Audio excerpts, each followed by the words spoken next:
ఎస్తేరు గ్రంథము 4వ అధ్యాయము 14వ వచనం. నీవు ఈ సమయమునందు ఏమి మాట్లాడక మౌనముగా ఉన్న ఎడల యూదులకు సహాయమును విడుదలయు మరి ఒక దిక్కు నుండి వచ్చును గాని నీవును నీ తండ్రి ఇంటి వారును నశించుదురు. నీవు ఈ సమయమును బట్టియే రాజ్యమునకు వచ్చితివేమో ఆలోచించుకొనమని చెప్పుమనెను. అప్పుడు ఎస్తేరు మొర్దెకైతో మరలా ఇట్లా నేను చాలా మా దేవుడు ఈ వాక్యం ద్వారా మనతో మాట్లాడును గాక. ఆమేన్. ఇక్కడ మొర్దెకై అనేటువంటి వ్యక్తి మనకు కనిపిస్తున్నాడండి. ఆయన ఒక తండ్రిగా, మామూలుగా అనుకుంటారు తల్లి తండ్రి అంటే తమ పిల్లలకు జన్మనిస్తేనేమో అని అనుకుంటారు. కానీ ఈ మొర్దెకై మనం ఆయన విషయంలో చూసుకుంటే ఆయన సొంత కుమార్తె కాకపోయినప్పటికీ తన కుమార్తెను ఎలా పెంచాడో ఈరోజు మన వాక్యమును ధ్యానించుకుంటున్నాం. మొర్దెకై తన సొంత కుమార్తె కాదు, అయినప్పటికీ తాను పెంచిన కుమార్తెతో ఆయన మాట్లాడుతున్నాడు. ఏమని అనగా, నీవు ఈ సమయమందు ఏమీ మాట్లాడక మౌనంగానున్న ఎడల యూదులకు మరి సహాయము విడుదలయు మరి ఒక్క దిక్కు నుండి వచ్చును గాని నీవు నీ తండ్రి ఇంటి వారును నశించుదురు. నీవును నీ తండ్రి ఇంటి వారు నశించుదురు. అమ్మో, అంత పాపం ఏం చేసింది ఎస్తేరు? అంత ఘోరం ఏం చేసింది? మరి ఆమె మౌనంగా ఉండటము పాపమా? మౌనంగా ఉండటము శాపమా? అదేమన్నా ఘోర నేరమా? ఇక్కడ చూసుకుంటే మౌనంగా ఉంటే శిక్ష వస్తుంది, మౌనంగా ఉంటే శ్రమ వస్తుంది, మౌనంగా ఉంటే నువ్వు ఆశీర్వాదం పోగొట్టుకుంటావు అని ఇక్కడ రాయబడి ఉంది. మామూలుగా గనక మనం చూసుకున్నట్లయితే మరి అదేదో పెద్ద మౌనంగా ఉండటం ఏంటి? మా వల్ల కాదండి, మాకు చేత కాదు అని మౌనంగా సైలెంట్గా మరి మాట్లాడకుండా ఉండటం అది మంచి పనే కదా, మౌనంగా ఉండటం మంచి పనే కదా. కానీ దేవుడు అంటున్నాడు, క్రైస్తవులమైనటువంటి మనతో నీవు మౌనంగా ఉంటే శ్రమ వస్తుంది అంటున్నాడు. ఏ విషయంలో నువ్వు మాట్లాడాలి, ఏ విషయంలో మాట్లాడకూడదు అని చూసుకుంటే ఇక్కడ 127 దేశముల ప్రజలకు మీదకి ఒక ఉగ్రత వచ్చింది. ఏంటిదండి? 127 దేశాల ప్రజల మీదకి ఒక ఉగ్రత. ఏంటి అంటే ఆ మాట కనుక చూసుకున్నట్లయితే ఎస్తేరు గ్రంథం 3వ అధ్యాయము 13వ వచనం. ఆదారు అను 12వ నెల 13వ దినమందు యవ్వనులనేమి, వృద్ధులనేమి, శిశువులనేమి, స్త్రీలనేమి, యూదులనందరినీ ఒక్క దినమునందే బొత్తిగా నిర్మూలము చేసి వారి సొమ్ము కొల్లపుచ్చుకోమని తాకీదులు అంచెవారి చేత రాజ్య సంస్థానములన్నిటికీ పంపబడెను. ఏంటండి అసలు ఏమైంది మొర్దెకైకి? ఎందుకు ఎస్తేరు దగ్గరకు వచ్చి మరి ఎందుకు చెప్తున్నాడు? ఏంటి ఆయన బాధ ఏంటి అని చూస్తే, ఆదారు అను 12వ నెల 13వ దినమునందు యవ్వనులేంటి, వృద్ధులేంటి, శిశువులేంటి, స్త్రీలేంటి, యూదులందరినీ ఒక్క దినమే బొత్తిగా నిర్మూలము చేసి వారికి ఉన్నటువంటి సొమ్మంతా కూడా కొల్లపుచ్చుకొని వారి ఒక ఆర్డర్ వచ్చి ఉంటుంది. సపోజ్ మనకున్నటువంటి ఒక పెద్ద, మనకి ప్రధానమంత్రి దగ్గర నుంచి ఒక ఆర్డర్ వచ్చింది అనుకోండి. ఏమని?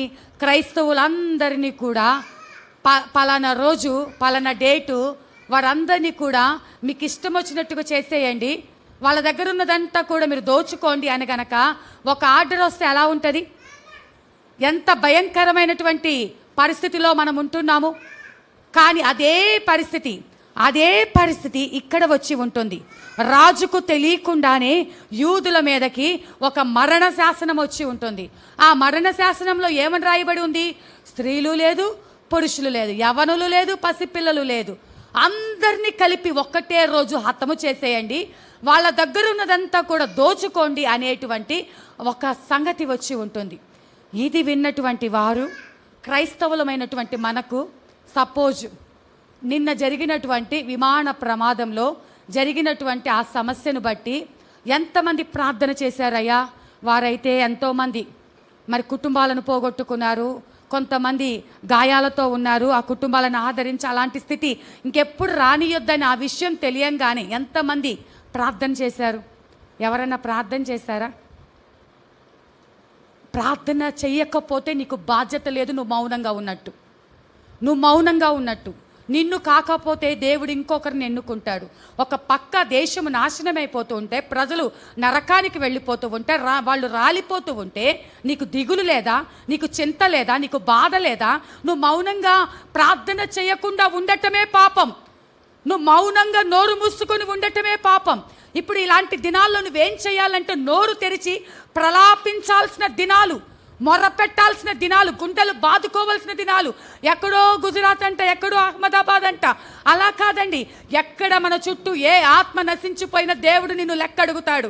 నువ్వు ప్రార్థన చేయకపోతే, నువ్వు అడ్డు పడకపోతే, దేవుడు నీకు రక్షణ పొందిన తర్వాత ఆ బాధ్యతను నీకు అప్పగించి ఉంటున్నాడు. మా ఇంట్లో జరిగిన దానికే నేను ప్రార్థన చేయండి, ఊళ్ళో జరిగిన దానికి నేనేం ప్రార్థన చేయండి అని అంటావా? జాగ్రత్త, రాబోతుంది ఉగ్రత దినం, నాశనము రాబోతుంది అంటున్నాడు మొర్దెకై. నీవును నీ ఇంటి వారిని నశిస్తారు. ఇప్పుడు నువ్వు నోరు మోసుకొని ఉంటే నీ స్థానంలో దేవుడు ఇంకొకరిని ఎన్నుకుంటాడు. నీ స్థానంలో ఇంకొకరికి అవకాశాన్ని ఇస్తాడు. కానీ నీవు మౌనంగా ఉంటే నీకే నష్టం. నువ్వు ప్రార్థన చేయకపోతే నీకే నష్టం. నువ్వు వేరే వారి కోసము భారము కలిగి కన్నీరు కార్చి రొమ్ము బాదుకొని నువ్వు కన్నీరు కారిస్తే అది నీకు ఆశీర్వాదం. అక్కడ నువ్వు నశించిపోతున్న వారి కోసము, వాళ్ళెవరో ముక్కు మొహాలు తెలియదు, మా బంధువులు కాదు, మాకు తెలిసిన వాళ్ళు కాదు, మా రాష్ట్రం కాదు, మా ప్రజలు కాదు అని ఉండే దినాలు కాదు. మొన్నటికి మొన్న ఐపీఎల్ మ్యాచ్లో ఎంతోమంది యవనస్తులు చనిపోయారంట. దేవుని మహాకృపను బట్టి మనము, మన పిల్లలు ఆ గుంపులో లేకుండా దేవుడు మనల్ని కాపాడి ఉంటున్నాడు. దేవుడు మనల్ని సంరక్షించి ఉంటున్నాడు. దీనికి కృతజ్ఞత ఏంటో తెలుసా? దీనికి కృతజ్ఞత అంటే, అమ్మ మేము బాగున్నాం, దేవునికి స్తోత్రం అని సంతోషపడటం కాదు. నశించిపోతున్న ఆత్మల కోసము నువ్వు మొరపెట్టాల్సినటువంటి దినాలు. అయితే ఈ మొర్దెకై మనలాంటి వాడు కాదు, ఆయన లాంటి వాడు ఒక్కడున్నా చాలు. హల్లెలూయా. మొర్దెకై లాంటి వాడు. ఎందుకంటే తన జాతిని రక్షించుకోవడానికి తాను ధైర్యము చేసి, రోషము కలిగి, తన ప్రాణం పోతుందని తెలిసినా కూడా అడుగు ముందుకు వేశాడు. 4వ అధ్యాయము మొదటి 2 వచనాలు చూసుకుంటే, ఎస్తేరు గ్రంథం. జరిగినదంతయో తెలియగానే మొర్దెకై తన బట్టలు చింపుకొని, గోనె పట్టలు వేసుకొని, బూడిద పోసుకొని పట్టణము మధ్యకు బయలు వెళ్ళి మహాశోకముతో రోదనము చేసి రాజు గుమ్మము ఎదుటకు వచ్చాను. గోనె కట్టుకొనిన వాడు రాజు గుమ్మమున ప్రవేశింపకూడదని ఆజ్ఞ కలదు. చాలమ్మా, ఇక్కడ చూసుకుంటే జరిగినదంతా ఏం జరిగింది? ఆయనకేం జరగల, ఆయన ఇంటి వారికి ఏం జరగలేదు. మనం గమనించాల్సింది, మొర్దెకై ఇంట్లో వాళ్ళకి ఏం జరగల, మొర్దెకైకి ఏం జరగలేదు. కానీ జరిగింది ఏంటంటే, తన యొక్క జాతి నశించిపోతుందన్న సంగతి తెలిసింది. ఆయనకు తెలిసింది. మరి మీకు తెలీదా? మీ జాతి అంతరించిపోతుందని మీకు తెలీదా? రాబోతున్న ఉగ్రత దినాలలో వారు నరకానికి వెళ్ళిపోతున్నారన్న సంగతి మీకు తెలీదా? ఒకవేళ తెలియని వారు ఎవరైనా ఉన్నారా? తెలియని వారు ఇక్కడ ఎవరైనా ఉన్నారా? మన రాబోతున్న ఉగ్రత దినాలలో వారు రక్షణ పొందకపోతే వాళ్ళు నరకాగ్నికి వెళ్ళిపోతారన్న సంగతి తెలియని వారు ఉంటే దేవుడు వారిని లెక్క అడగడు. కానీ తెలిసి కూడా నీకేమీ తెలియనట్టుగా, ఏమీ పట్టనట్టుగా మౌనంగా ఉండటానికి వీల్లేదు. అయితే మొర్దెకై అండి, ఆయన నిజమైన క్రైస్తవుడు, దేవుని పక్షముగా నిలబడినవాడు. ఆయన ఆ విషయం తెలియగానే తన బట్టలు చింపుకున్నాడంట, గోనె పట్ట వేసుకున్నాడంట, బూడిద పోసుకున్నాడంట, పట్టణము మధ్యకు వెళ్ళి మహాశోకముతో రోదనం చేస్తున్నాడంట. రాజు గుమ్మం ఎదుటకు వచ్చాడంట. గోనె కట్టుకొనిన వాడు రాజగుమ్మం దగ్గరికి రాకూడదు. సపోజ్ ఇదే రాజకోట అనుకోండి, ఇక్కడ నువ్వు రాజుని కలవాలంటే రాజవస్త్రాలు ధరించుకొని రాజుని కలవాలి. రాజవస్త్రాలు లేకపోతే నువ్వు రాజుని కలవటానికి వీల్లేదు. ఇప్పుడు ఒక అధికారిని కలవడానికి మనకు ఎలా అపాయింట్మెంట్ కావాలో, ఒక రాజుగారిని కలవాలంటే ఒక అపాయింట్మెంట్ తీసుకొని ఆయనకు తగినట్టుగా అంతా కూడా మన వస్త్రాలు, మన మాట తీరు అన్నీ కూడా మరి చెకింగ్లన్నీ చేసి ఆ లోపలికి రాజకోటలోనికి పంపిస్తారు. ఇక్కడ ఈ మొర్దెకై చూసుకుంటే ఆయన ఎవరు అంటే, మరి ఒక ద్వార పరిపాలకుడుగా ఉంటున్నాడు. కానీ ఈ విషయం తెలిసిన వెంటనే, ఈ విషయాలన్నీ తెలుసు, మొర్దెకైకి తెలుసు. అయినా కూడా వస్త్రాలు చింపుకొని బూడిద పోసుకొని కన్నీరు కారుస్తున్నాడు. అయితే ఆయన రాజకోట దగ్గరికి వెళ్తే ఆయనకు శిక్ష పడుతుంది. అయినా కూడా రాజకోట దగ్గరికి వెళ్ళాడు. రాజకోట దగ్గరికి వెళ్ళి నిలబడ్డాడు. ఎందుకోసం రాజకోట దగ్గరికి వెళ్ళి నిలబడ్డాడు అంటే తాను పెంచినటువంటి కుమార్తె అయినటువంటి ఎస్తేరుతో మాట్లాడటానికి. హల్లెలూయా. తాను పెంచినటువంటి ఎస్తేరుతో మాట్లాడటానికి. ఇక్కడ మొర్దెకై స్థానములో సేవకులు ఉన్నారు. మొర్దెకై స్థానంలో ఎవరు ఉండారండి? సేవకులు ఉంటున్నారు. జాగ్రత్తగా వాక్యం వినాలి. అయితే మరి ఈ సేవకులు పిల్లల్ని ఎలా పెంచుతున్నారంటే రాబోతున్న ఉగ్రతలో నిలబడటానికి సిద్ధముగా తమ పిల్లల్ని పెంచాలి. వచ్చి ఆ కోట దగ్గరకు వచ్చి ఉన్న మహారోదనముతో దుఃఖములో ఉన్నాడన్న సంగతి ఎస్తేరుకి వినపడింది. 4వ వచనంలో ఎస్తేరు యొక్క పనికత్తెలను ఆమె దగ్గరనున్న షండూలను వచ్చి జరిగిన దానిని ఆమెకు తెలియచేయగా రాణి గొప్ప మనోవిచారం కలదై మొర్దెకై కట్టుకొని ఉన్న గోనెపట్టను తీసివేసి ఆజ్ఞ ఇచ్చి కట్టించుకొనుటకై అతని యొద్దకు వస్త్రములను పంపెను గాని అతడు వాటిని తీసుకొనలేదు. హల్లెలూయా. ఇక్కడ ఈమెంటి, అయ్యో మొర్దెకై గారు నన్ను పెంచినటువంటి ఆయన కోట బయట ఉన్నారా? అయ్యో ఆయన గోనె పట్ట కట్టుకొని ఉన్నారా? అయ్యో ఆయన మహాశోకముతో ఉన్నారా? దుఃఖముతో ఉన్నారా? ఏడుపుతో ఉన్నారా అని చెప్పేసి ఆయన కట్టించుకోవడానికి పట్టు వస్త్రాలు పంపించిందంట చెలికత్తెలకిచ్చి. కానీ మొర్దెకై ఏడ్చేది దేనికోసం?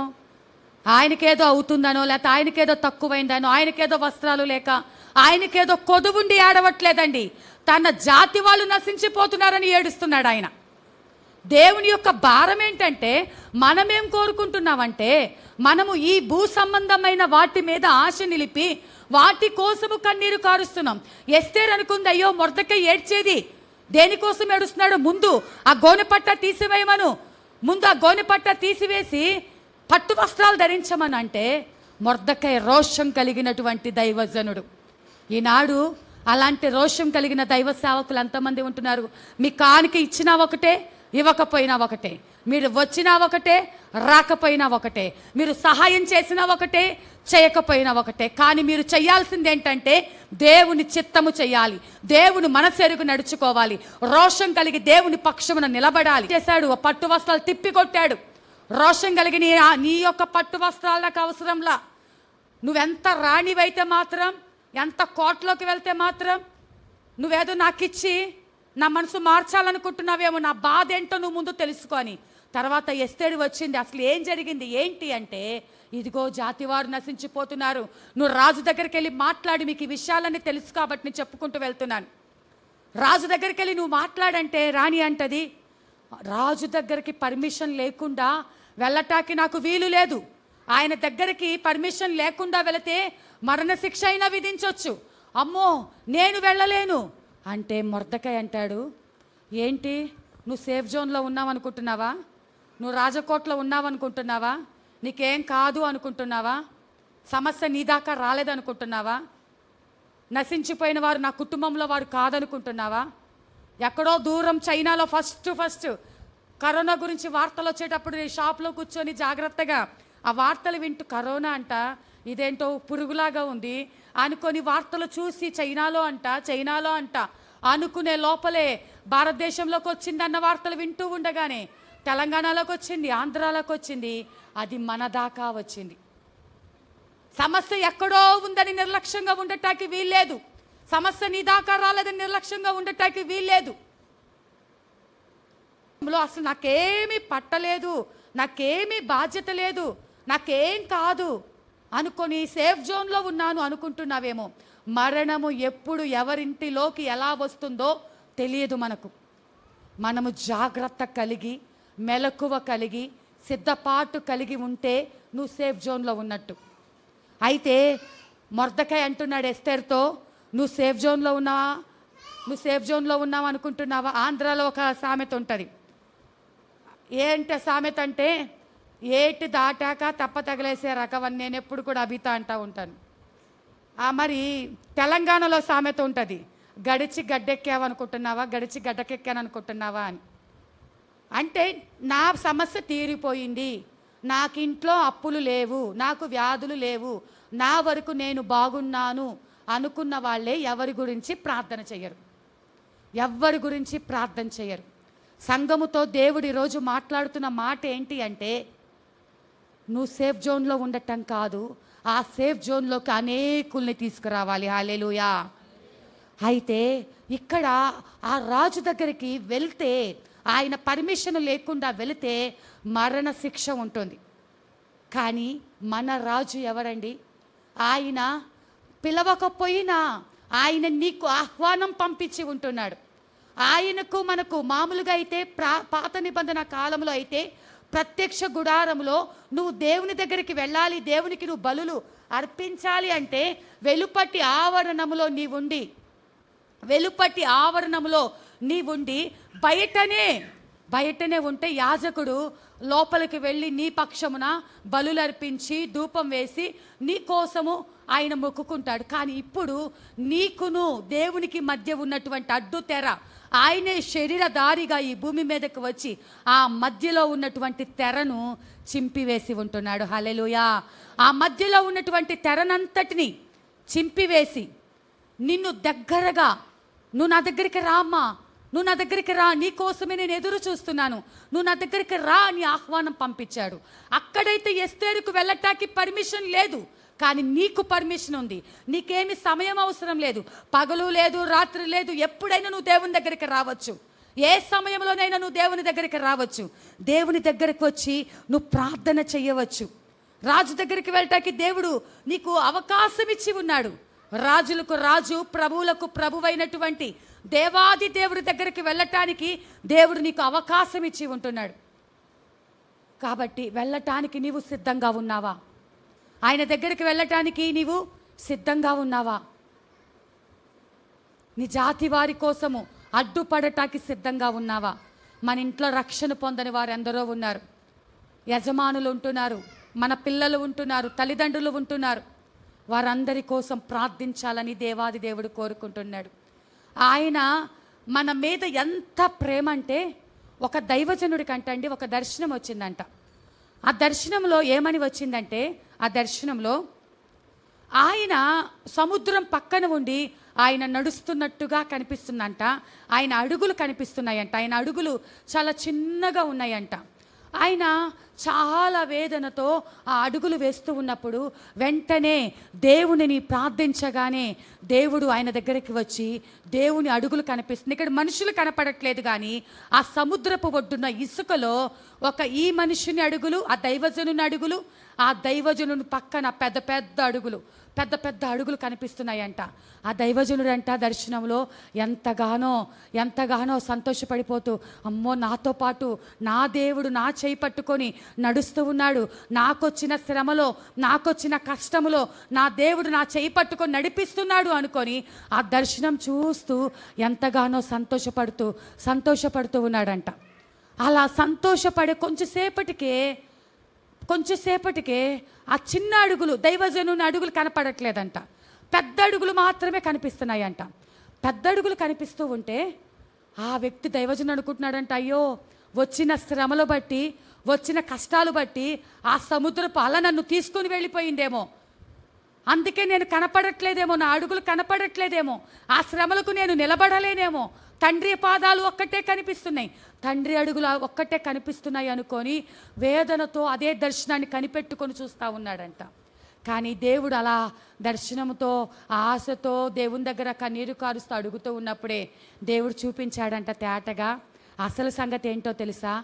ఆ పెద్ద అడుగులు వేసే పాదాలు కలిగిన తండ్రి అయిన దేవుడు ఉన్నాడు కదా, ఈ చిన్న అడుగులు వేస్తున్న దైవజనుణ్ణి ఎత్తుకొని ఉన్నాడంట. హల్లెలూయా.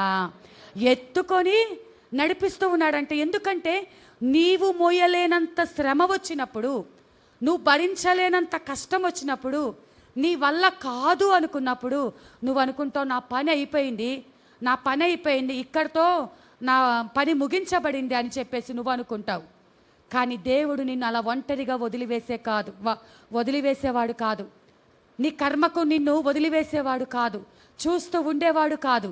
నిన్ను ఎత్తుకొని నడిపించే ప్రేమ మన తండ్రి ప్రేమ. హల్లెలూయా. అలాంటి తండ్రి ప్రేమను మనము పొందుకోవడానికి సిద్ధముగా ఉండాలి. అయితే నువ్వు దేవుని పని చేయకుండా ప్రతి భారాన్ని నువ్వే మోసుకుంటూ, అన్ని పనులు నీకే కావాలండి, అన్ని పనులు నీకే కావాలి. మరి దారిని పోయే వేసేదాన్ని మీదేసుకోవటం అంటారు కదా. ఎవరన్నా షాపింగ్కి వెళ్దామంటే పరిగెత్తుకొని వెళ్తాము, ఎవరైనా తోడు రమ్మంటే వెళ్తాము, అక్కడికి రమ్మంటే ఇక్కడికి రమ్మంటే టైంపాస్ కోసమని, మాట్లాడటం కోసమని, దేనికైనా చేయడానికి ముందుంటాం కానీ ప్రార్థన చేయడానికైతే ముందుండము. హెబ్రీలకు రాసినటువంటి పత్రిక 12వ అధ్యాయంలో, హెబ్రీలకు రాసినటువంటి పత్రిక 12వ అధ్యాయము 1వ వచనం చదవండి అమ్మా. మేఘము వలె ఆవరించినందున మనము కూడా ప్రతి భారమును సులువుగా చిక్కులు పెట్టు పాపమును విడిచిపెట్టి విశ్వాసమునకు కర్తయు దానిని కొనసాగించువాడునైనా యేసు వైపు చూచుచు మన ఎదుట ఉంచబడిన పందెములో ఓపికతో పరుగెత్తుదుము. ఆయన తన ఎదుట ఉంచబడిన ఆనందము కొరకై అవమానమును నిర్లక్ష్యపెట్టి సిలువను సహించి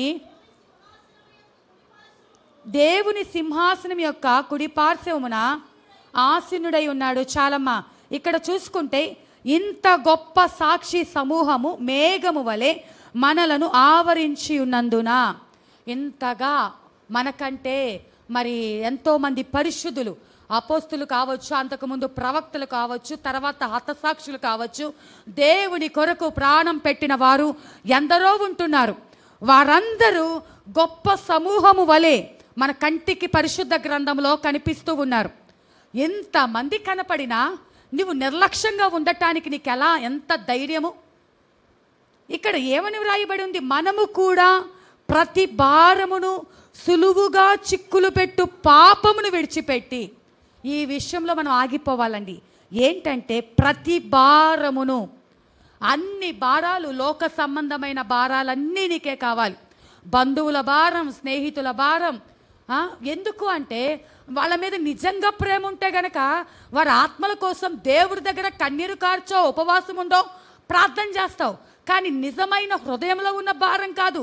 ముఖస్తుతి కోసం, అయ్యో వెళ్ళకపోతే వాళ్ళు ఏమన్నా అనుకుంటారేమో, మరి సహాయం చేయకపోతే వాళ్ళు ఏమన్నా అనుకుంటారేమో అని వాళ్ళనేదో సంతోష పెట్టడం కోసం ప్రతి భారంలో నువ్వు చిక్కబడుతూ ఉన్నావు.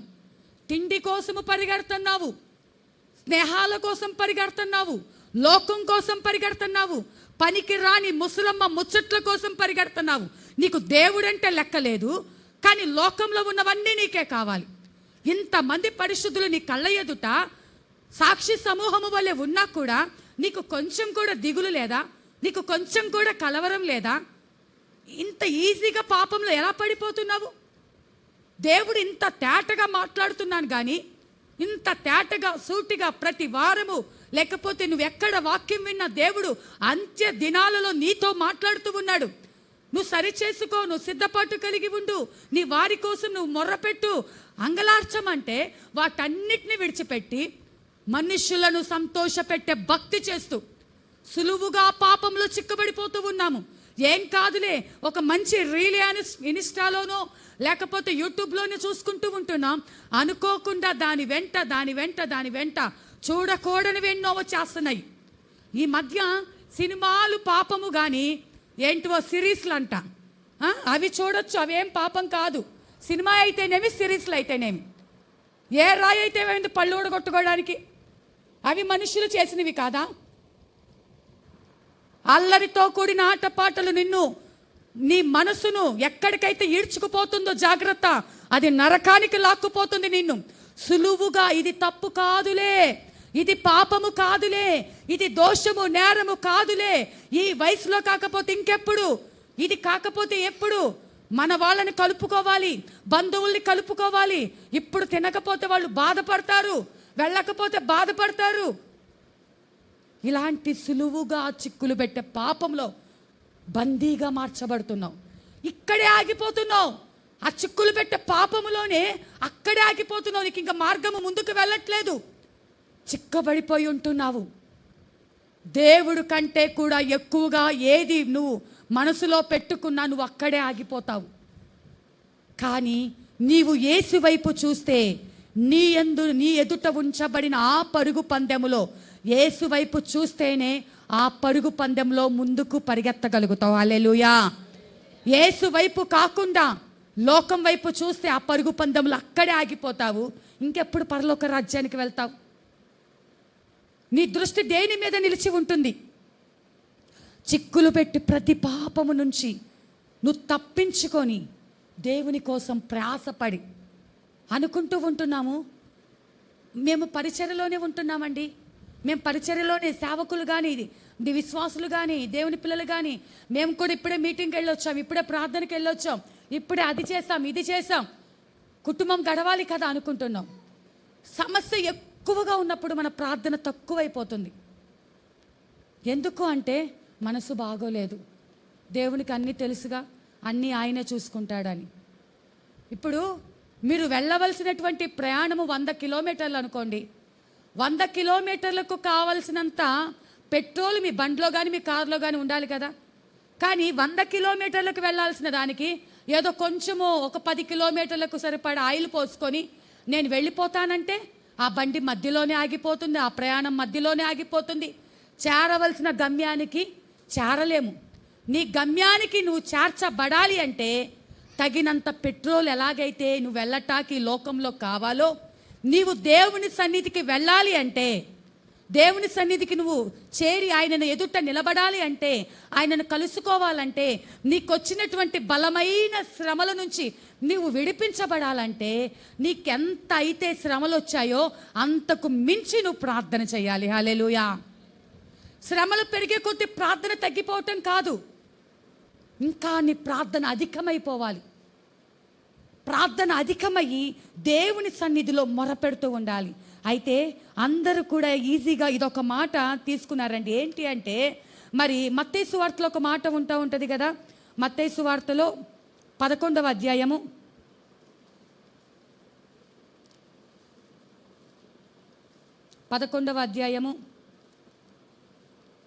28, 29 వచనాలు.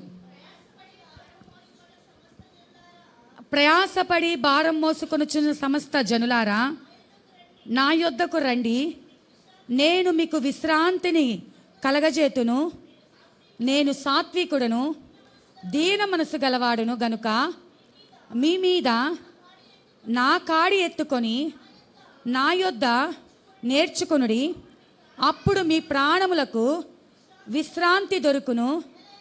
ఏలయనగా నా కాడి సులువుగాను నా భారము తేలికగాను ఉన్నవి. ఇక్కడ మనందరికీ నోటెడ్ అయినటువంటి మాట ఏంటంటే, ప్రయాసపడి భారం మోయుచున్న సమస్త జనులారా నా యొద్దకు రండి, నేను మీకు విశ్రాంతి కలగజేస్తా అన్నాడు.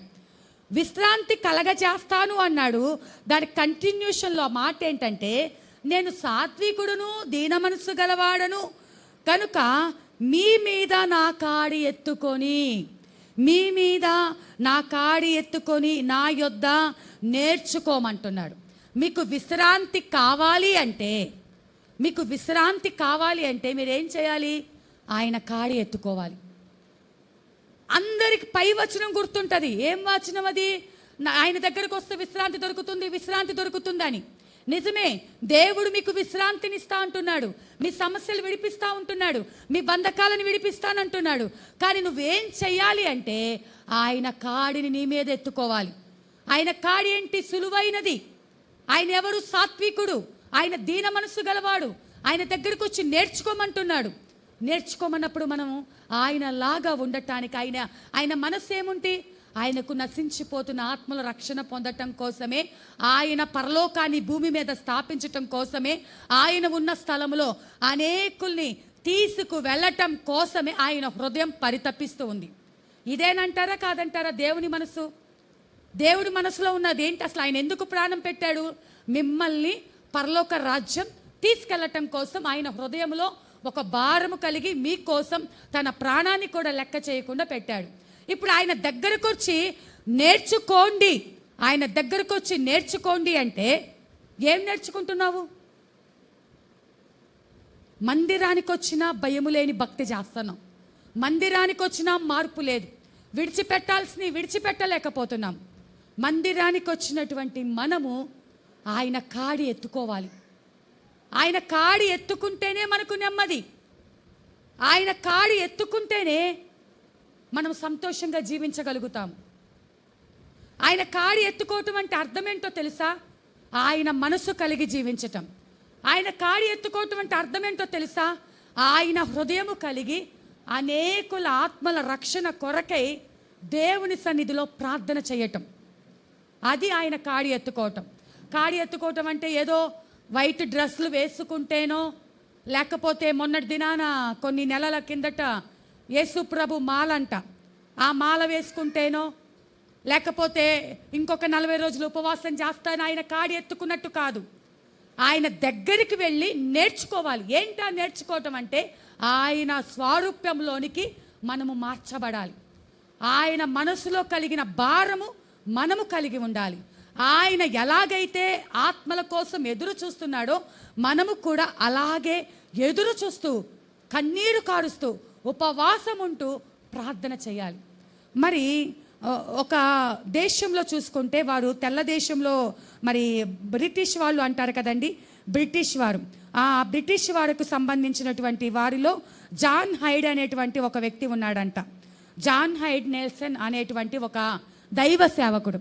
ఆ దైవ సేవకుడికి భారము కలిగి, ఆ దేశం మీద నాకు కరెక్ట్గా తెలియదు కానీ, ఆ తెల్ల దేశం, ఆ యొక్క తెల్లవాళ్ళు అంటారు కదా, బ్రిటిష్ దేశంలో నుండి మన యొక్క భారతదేశంలోనికి భారము కలిగి ఆయన యొక్క దృష్టిలో పంజాబ్ రాష్ట్రానికి దేవుడు చూపించాడంట. పంజాబ్ రాష్ట్రానికి వెళ్ళి అక్కడ పరిచర్య మొదలుపెట్టి ఉంటున్నాడంట. విషయం ఏంటంటే, ఆ దైవ సేవకుడికి మాటలు సరిగ్గా రావంట, నత్తి అంట, చెవులు సరిగ్గా వినపడవంట. కానీ హృదయంలో ఏం భారం ఉంది? సేవ చెయ్యాలి అని దేవుడు పిలుచుకొని ఉంటున్నాడు. ఆయన మాట్లాడుతుంటే ఎవరికి అర్థం కావట్లేదు, వేరే వాళ్ళు చెప్పేది ఆయనకి వినపడట్లేదు, కానీ సేవ చేయాలని పంజాబ్ రాష్ట్రానికి వచ్చాడు. కానీ ఆయన హృదయంలో ఉన్నటువంటి తృష్ణ, ఎలాగైతే దేవుడి కాడి ఎత్తుకొని వచ్చి ఉంటున్నాడో మనం కనుక చూసుకున్నట్లయితే, దేవుని సన్నిధిలో ఉండంటండి గంటలు గంటలు ప్రార్థన చేసేవాడంట. ఒకానొక సమయంలో కంటిన్యూస్గా 36 గంటలు ప్రార్థనలోనే ఉంటే ఎడమ పక్కన ఉండవలసిన గుండె కుడి పక్కకు జారిపోయిందంట. అంత కన్నీరు కార్చి, ప్రభువా నాకైతే నోటి మాంద్యము, నాకైతే వినపడదు, కానీ నువ్వు ఈ రాష్ట్రానికి పంపించి ఉంటున్నావు, ఈ రాష్ట్ర ప్రజలు రక్షణ పొందాలయ్యా, ఈ రాష్ట్రంలో భయంకరమైనటువంటి మతంలో వారు ఉంటున్నారయ్యా, సర్వసత్యంలో వారు నడిపించబడాలయ్యా, నీవే దేవుడు అని వారు తెలుసుకోవాలి ప్రభువా, ఎలాగైనా ఇక్కడున్న ఆత్మలు రక్షించు. మంచిగా వాక్యం చెప్పలేడు, అంత వాక్చాతుర్యం లేదు. ఈనాడు చాలామంది మరి సేవకులు ఎంతో వాక్చాతుర్యంతో మాట్లాడగలిగిన దైవ సేవకులు ఎంతోమంది ఉంటున్నారు, కానీ వారికి ప్రార్థనా జీవితం లేదు, సాక్ష్య జీవితం లేదు, పరిశుద్ధత లేదు. ఈ లోకంలో ఎంత ధనఘనతలు సంపాదించినా అది భూమి మీద వరకే. కానీ ఈ దైవ సేవకుడికి నోటి మాంద్యంతో నత్తి మాటలు, కానీ హృదయంలో ఒక మంట, ఈ రాష్ట్ర ప్రజలను కాపాడాలని. అట్లా ఆయన ఉపవాసాలుండి కన్నీరు కార్చి ప్రార్థించి తన శరీరం అంతా మరణపు అంచుల్లోకి వెళ్ళిపోయాడంట. అయిపోయాక ఇంక ఈయన తన దేశానికి ఇక్కడ ఉంటే కాదని వాళ్ళు వచ్చేసి ఆ దేశంలోకి మరి తీసుకొని వెళ్ళిపోయారంట. అక్కడికి వెళ్ళిపోయినా తాను నిద్రించేంత వరకు, తన ప్రాణం పోయేంత వరకు, అయ్యా నేనైతే పంజాబ్ రాష్ట్రాన్ని, కొంతమంది కూడా రక్షణ పొందలేదు. ఏం లాభం? మనం అనుకుంటాం ఏం లాభం అండి, 36 గంటలు ప్రార్థన చేశాడుగా, గుండె జారిపోయేంత ప్రార్థన చేశాడుగా, ఆ ప్రార్థన అంతా ఏమైపోయింది? దేవుడు వినలేదా? కానీ చూడండి, ఆయన దేశానికి వెళ్ళినా కూడా ప్రార్థన చేయటం ఆపలేదంట. ప్రార్థన, అయ్యా నేనైతే నా శక్తి లేక నేను వచ్చేసాను, ఆ రాష్ట్రంలో ఒక భక్తి గల దైవ సేవకుడు లేవాలి, అక్కడ ఉన్న ప్రజలు రక్షణ పొందాలి, అక్కడ ఉజ్జీవాన్ని భూమిని తలకిందులు చేసే అపోస్తుల వంటి సేవకులు లేవాలి అని ప్రార్థన చేస్తే దేవాది దేవుడు భక్త సింగయ్య గారిని పంజాబ్ రాష్ట్రంలో లేవనెత్తి ఉంటున్నాడు. చప్పట్లు కొట్టి దేవుని నామమున మహిమ పరుద్దాం. ఒక దైవ సేవకుడు కార్చిన కన్నీరు, చేసిన ప్రార్థన, పెట్టిన మొర, ఉన్న ఉపవాసం ఏది కూడా వృధా పోదండి. నువ్వు చేసింది ఇప్పుడు కంటికి కనపడకపోవచ్చు. ఆ దైవ సేవకుడు అనుకుని ఉండొచ్చు, అయ్యో నేను ఇంత అనారోగ్య పాలైపోయాని, ఒక్క ఆత్మనన్నా రక్షించలేదే అని ఎంత కన్నీరు కార్చాడో. ఈ మారుమూల ప్రాంతంలోకి వచ్చి, మరి నేను సంపూర్ణ సేవలోకి వచ్చి 5వ సంవత్సరం అవుతుంది. నేను దేవుని దగ్గర మొదటి దినాలలో కన్నీరు కార్చి ప్రార్థన చేశాను.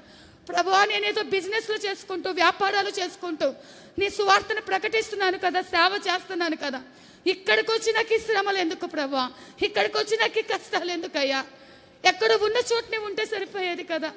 ఎన్నో వేల సంఘాలు, వందల మంది కలిగినటువంటి సంఘాల మధ్యలో నేను నిలబడగలనా, నా వల్ల అవుతుందా? కొన్ని దినాలు గడుస్తున్నప్పటికీ ఎక్కడ చూసినా నన్ను పిలిచిన మీటింగ్ వాళ్ళు, నా దగ్గర వణికిపోతూ సేవకులు ఎంతో మర్యాదిస్తున్నారు. వాళ్ళకేమో 500 మంది, 1000 మంది, పెద్ద పెద్ద సంఘాలు. నా సంఘం గురించి అడిగితే పట్టుమని చెప్పడానికి, అయ్యా నా సంఘం చిన్నది, ఇంతమంది వస్తారని చెప్పుకోవడానికి మొదట్లో నేను అవమానంగా, నా సంఘం చిన్నది, వాళ్ళేమో నాకు ఇంత మర్యాదిస్తున్నారు, నా సంఘం చిన్నది అని వాళ్ళు చెప్పుకోవడానికి ఎంతో బాధపడుతూ తప్పని పరిస్థితుల్లో చెప్తూ ఉండేదాన్ని. కానీ దేవుడు మాట్లాడాడు. 100,000 కలిగినటువంటి ఆత్మలు సంఘములో ఉన్నా వారిని సిద్ధపరచలేక వారు నరకానికి వెళ్తే ప్రయోజనమా? నీ దగ్గర ఉన్న చిన్న మందైనా ఆ మందను సిద్ధపరిచి నువ్వు పరలోక రాజ్యం తీసుకువెళ్ళటం ప్రయోజనమా? అవును ప్రభువా, నా దగ్గర ఉన్న చిన్న మందైనా, కొద్ది మందైనా వారి కోసం నేను భారంగా ప్రార్థిస్తానయ్యా. ఆ చిన్న మందనే జాగ్రత్తగా కాపాడుకుంటానయ్యా. వారి కోసమే నా బలమున్న శక్తిని నీకు ఖర్చు పెడతాను ప్రభా. నిజమే, నా ప్రయాస ఇప్పుడు నేను పడుతున్నటువంటి ఒక పరిచర్య అది కంటికి కనపడకపోవచ్చు, కానీ నాకు ఒక విశ్వాసం, ఆ సేవకుడు సాక్ష్యం విన్నప్పుడు నిజమే కదా, ఆ సేవకుడు కార్చిన కన్నీరు, ఆ సేవకుడు కార్చినటువంటి కన్నీరు వెంటనే ఫలం చూడలేకపోయాడు. ఆ రాష్ట్రంలో, ఆ పంజాబ్ రాష్ట్రంలో ఆయనను చూసిన వారందరూ ఈయనకేమైనా పిచ్చి పట్టిందా, తెల్లదొర కదా, వీళ్ళకి ఏం తక్కువైంది, ఇక్కడికి వచ్చి, అక్కడైతే ఆ తెల్లదొరలకి ఏం తక్కువండి, అన్ని వసతులు ఉంటాయి. ఏ రాష్ట్రానికి వచ్చి ఇన్ని కష్టాలు పడి అందరితో తిరస్కారము పొంది వారికి సెట్ అవ్వనటువంటి ఆహార పదార్థాలు తిని దోమలు కొట్టించుకొని రోగాలు తెచ్చుకొని ప్రాణాలు పోగొట్టుకున్న మిషనరీస్ ఎంతో మంది ఉంటున్నారండి. ఆ మిషనరీలకు తిన్నది అరగలేదంటారా? ఆ మిషనరీకి ఏం తక్కువైంది అంటారు? వాళ్ళ హృదయంలో మంట ఏంటంటే, నా జాతి వారు కాకపోయినా నా స్వరూపంలో, దేవుని స్వరూపంలో చేసుకున్న ప్రజలను రక్షించాలి, సువార్త ప్రకటించాలి. ఎవరో ఎట్టిపోతే నాకెందుకు, నేను నా కుటుంబము సంతోషంగా ఉన్నాము అనుకోవడానికి వీలు లేదు. ప్రియమైన దేవుని బిడ్డలారా, మీలో ఒక భారం కావాలి. ఏదో మొక్కుబడికో ఆదివారానికి మందిరానికి వచ్చి వెళ్ళటం వలన, నేను ప్రతి వారము దేవుడు మాట్లాడిస్తున్న మాట, మందిరానికి వచ్చిన నీవు ఒక్కరి కోసమైనా భారముగా ప్రార్థించి సువార్త ప్రకటించి దేవుని సన్నిధికి నడిపించి, కనీసం నీ మట్టుకు నీకన్నా ధైర్యం ఉందా దేవుని ఎదుట నిలబట్టాకి? నేను ఏ తప్పు చేయలేదు, నాలో ఏ బలహీనత లేదు, దేవుడి దగ్గర నేను నేర్చుకున్న ఆయన రూపంలో నేను బ్రతుకుతున్నా, ఆయన కోరుకున్నటువంటి ఆ గుణ లక్షణాలు నాలో ఉన్నాయి అని ఎవరైనా గుండె మీద ధైర్యముగా వేసుకొని చెప్పగలరా? నా దేవునికి ఇష్టంగా నేను ఉంటున్నా, ఒకవేళ ఈ రాత్రి కాలంలో ఆయన రాకడుంటే నేను ఎత్తబడతాను అని చెప్పగలిగేటువంటి ధైర్యం ఎంతమందికి ఉందండి? నీ గురించి నీకే ధైర్యం లేకపోతే నువ్వెవరికి అడ్డుపడతావు? 127 దేశాలలో యూదులందరినీ హతము చేయటానికి రాజశాసనం అక్కడ వేయబడి ఉంటుంది. రాజశాసనం మార్చడానికి ఎవరికి అధికారం లేదు. రాజముద్ర ఉంగరముతో, రాజు యొక్క ముద్ర ఉంగరముతో ముద్రించి ఉంటున్నారు అక్కడ. ఎవరు ఆ శాసనాన్ని తిప్పివేయలేరు. ఎవరి వల్ల కాకపోయినా దేవుడు తలచుకుంటే ఒక కళ ద్వారా అద్భుతాలు చేయగలడు, ఒక వదంతు పుట్టించి అద్భుతాలు చేయగలడు. కను రెప్ప పాటులో లేని దానిని ఉన్న దానిగా చేయగలిగిన శక్తిమంతుడు మనం ఆరాధిస్తున్నటువంటి దేవుడు. హల్లెలూయా. విశ్వాసముతో నువ్వు ప్రార్థన చేయి, విశ్వాసముతో ఆయన తట్టు కన్నులెత్తు. అయితే మొర్దెకై వచ్చి అంటున్నాడు, ఈ సమయం కోసమే నువ్వు రాజకోటలోకి తీసుకొని రాబడ్డావేమో, నీవు కాకపోతే ఆ స్థానంలో దేవుడు ఇంకొకరిని ఎన్నుకుంటాడు. ఇప్పుడు ఈ అవకాశాన్ని ఈ మురళీనగర్ ప్రాంతమో లేకపోతే మనం నివాసం చేస్తున్న ప్రాంతాల్లో మన యొక్క బంధువుల మధ్యనో మన వాళ్ళందరూ ఇంకా రక్షణ పొందని వాళ్ళందరూ ఉన్నారండి. వాళ్ళందరి కోసము ప్రార్థన చేయటానికే దేవుడు నిన్ను ఎన్నుకొని ఉంటున్నాడు. హల్లెలూయా. వాళ్ళ సంగతి నాకెందుకండి? వాళ్ళతో మాట్లాడితే నన్నే దూషించి మాట్లాడతారు, నన్నే చిన్న చూపు చూస్తారు, తక్కువగా మాట్లాడతారు. మాట్లాడితే మాట్లాడనివ్వండి, అది నీకు ఆశీర్వాదం. హల్లెలూయా. దేవుడు మరి 3 దినాలు రాజు దగ్గరికి ప్రవేశిస్తే మరణ శాసనం అయినప్పటికీ 3 రోజులు ఎస్తేరు ప్రార్థన చేసి తన చెలికత్తెలతో మొర్దెకై తన యూదులందరూ కూడా ఉపవాసం ఉండి ప్రార్థన చేస్తే అసాధ్యమైన రాజశాసనం మార్చబడింది. యూదులందరూ రక్షించబడ్డారు. హల్లెలూయా. నీవు ప్రార్థన చేస్తే అప్పటికి ఇప్పటికి మారని మార్పు లేని దేవుడును మనం ఆరాధిస్తున్నాం. అప్పుడు విన్న దేవుడు ఇప్పుడు వినటానికి సిద్ధంగా ఉన్నాడు. నువ్వు రోషము కలిగి నీ ఇంటి వారి కోసము ఉపవాసం ఉండి దేవుని సన్నిధిలో ప్రార్థిస్తే ఆ రాజు దగ్గరికి వెళ్ళటానికి పర్మిషన్ కావాలి. మన రాజులకు రాజు, ప్రభువులకు ప్రభు అయిన యేసయ్య దగ్గరికి వెళ్ళటానికి నీకు పర్మిషన్ లేదు. ఎప్పుడు డోర్స్ ఓపెన్గా, అమ్మా ప్రయాసపడి భారం వస్తున్నా, నా కుమార్తె నా దగ్గరికి రా, నా కాడి ఎత్తుకో, నా కాడి సులువైనదమ్మా. అనవసరంగా చిక్కులు పెట్టే పాపంలో నీ చిక్కుకో మాకు, ఆ లోకానికి నువ్వు చిక్కుబెడు మాకు. నిన్ను ఈజీగా పాపం లాక్కెళ్ళిపోతూ ఉంటుంది. లోకంలో ఉన్నటువంటి స్నేహాలు, లోకంలో ఉన్న ప్రేమలు నిన్ను మోసం చేస్తున్నాయి. మనుషుల ప్రేమ శాశ్వతమైనది. తల్లి ప్రేమ, తండ్రి ప్రేమ, ఈ లోకంలో ఉన్న ప్రేమలన్నీ ఏదో ఒక రోజు నిన్ను విడిచిపెట్టి వెళ్ళిపోతాయి. కానీ దేవుని ప్రేమ మాత్రమే శాశ్వతమైనది.